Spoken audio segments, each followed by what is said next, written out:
നമസ്കാരം.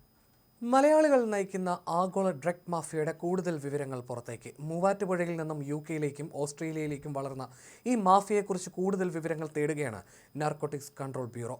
Ketamelon dark വെബിലെ ലഹരി വിൽപ്പനക്കാരനായ എഡിസൺ ബാബുവിന്റെ അറസ്റ്റിന് പിന്നാലെ പാഞ്ചാലിമേട്ടിലെ സൺസെറ്റ് വാലി റിസോർട്ടിന്റെ ഉടമകളായ ഡിയോൾ, ഭാര്യ അഞ്ജു എന്നിവരെയാണ് കൊച്ചി NCB യൂണിറ്റ് കഴിഞ്ഞ ദിവസം അറസ്റ്റ് ചെയ്തത്. ഇതോടെ അന്വേഷണത്തിന്റെ വ്യാപ്തി വർദ്ധിച്ചു.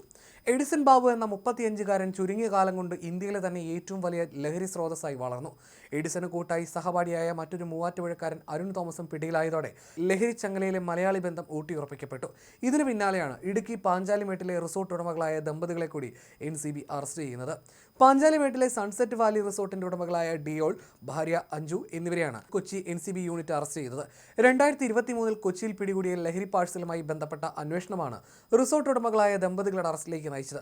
വ്യാജ മേൽവിലാസവും വിവരങ്ങളാണ് അന്ന് പാഴ്സൽ അയക്കാനായി നൽകിയിരുന്നതെങ്കിലും 1.5 വർഷത്തിനു ശേഷം അന്വേഷണം ദമ്പതികളിൽ എത്തി നിന്നു. 2019 മുതൽ ഡിയോളിന്റെ നേതൃത്വത്തിൽ റേപ്പ് ഡ്രഗ് എന്നറിയപ്പെടുന്ന കെറ്റമീൻ ഓസ്ട്രേലിയയിലേക്ക് അയക്കുന്നുണ്ടെന്നാണ് NCBയുടെ കണ്ടെത്തൽ. കെറ്റാമെലോൺ ഡാർക്ക് നെറ്റ് ലഹരി ശൃംഖലയുടെ ബുദ്ധികേന്ദ്രം എഡിസൺ ബാബുവിന്റെ ഉറ്റ സുഹൃത്താണ് ഡിയോൾ. ബിടെക്കിനടക്കം മൂവാറ്റുപുഴയിലെ കോളേജിൽ ഇവർ ഒരുമിച്ച് പഠിച്ചതായിട്ടുള്ള സ്ഥിരീകരിക്കാത്ത വിവരം പുറത്തുവരുന്നു. എഡിസനോടൊപ്പം കെറ്റാമെലോൺ കേസിൽ പിടിയിലായ മൂവാറ്റുപുഴ സ്വദേശി അരുൺ തോമസും ഡിയോളിന്റെ ക്ലാസ്മേറ്റാണ്. ഈ ഇഴപിരിയാത്ത കൂട്ടുകെട്ടാണ് ലഹരി ഇടപാടിലും തുടർന്നത്. ഇതിൽ മുഖ്യ സൂത്രധാരൻ എഡിസൺ ആണെന്നാണ് പ്രാഥമിക നിഗമനം. അതേസമയം ഡിയോളിനെ കുറിച്ചും വിശദമായ അന്വേഷണം നടത്തേണ്ടി വരും. 2019 മുതൽ ഡിയോളും എഡിസണും കൂടി ഓസ്ട്രേലിയയിലേക്ക് കെറ്റമീൻ അയക്കുന്നുണ്ടെന്നാണ് NCBയുടെ കണ്ടെത്തൽ. ഡാർക്ക് നെറ്റ് വഴി UK-യിൽ നിന്ന് പാഴ്സലായി ലഹരി എത്തിച്ച് അത് പിന്നീട് ഓസ്ട്രേലിയയിലേക്ക് അയച്ചു നൽകും. ഡാർക്ക് നെറ്റിലായിരുന്നു ഇടപാടുകളെങ്കിലും കെറ്റാമെലോണുമായി ഡിയോളിനും അഞ്ജുവിനും ബന്ധമില്ലെന്നാണ് NCB ഈ ഘട്ടത്തിൽ വ്യക്തമാക്കുന്നത്.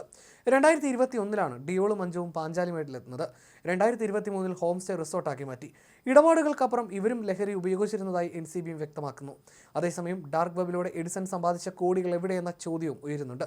ഇത് വേറെ എവിടെയോ പൂഴ്ത്തിയെന്നാണ് വിവരം. കുടുംബാംഗങ്ങളുടെ പങ്ക് സംബന്ധിച്ചും അന്വേഷണം നടത്തും.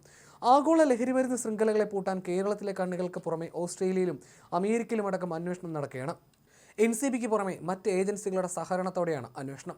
മലയാളികൾ കണ്ണികളായ ഡ്രഗ് കാർട്ടൽ 4 ഭൂഖണ്ഡങ്ങളിൽ 10-ലേറെ രാജ്യങ്ങളിലാണ് പടർന്നു കിടക്കുന്നത്. ഇന്ത്യയിൽ ഇതുവരെ ഈ ശൃംഖലയുടെ ഭാഗമായി പ്രവർത്തിച്ച 8 പേരാണ് ഇതിനകം പിടിയിലായത്. ലഹരി അടങ്ങിയ 5 കൺസൈൻമെന്റുകളും പിടികൂടി. ചരിത്രപരമായ ദൗത്യം ഏറ്റെടുത്ത NCBയെയും ഏജൻസികളെയും കേന്ദ്ര ആഭ്യന്തരമന്ത്രി അമിത് ഷാ പ്രശംസിച്ചു.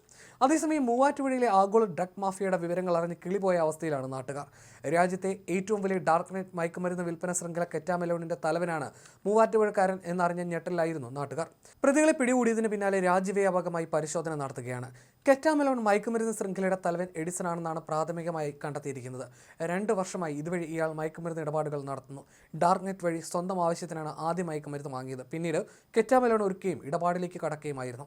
4 മാസം നീണ്ട മെലോൺ ദൗത്യത്തിനൊടുവിലാണ് NCB കൊച്ചി യൂണിറ്റ് കെറ്റാമെലോൺ ശൃംഖല തകർത്തതും എഡിസനെ പിടികൂടുന്നതും.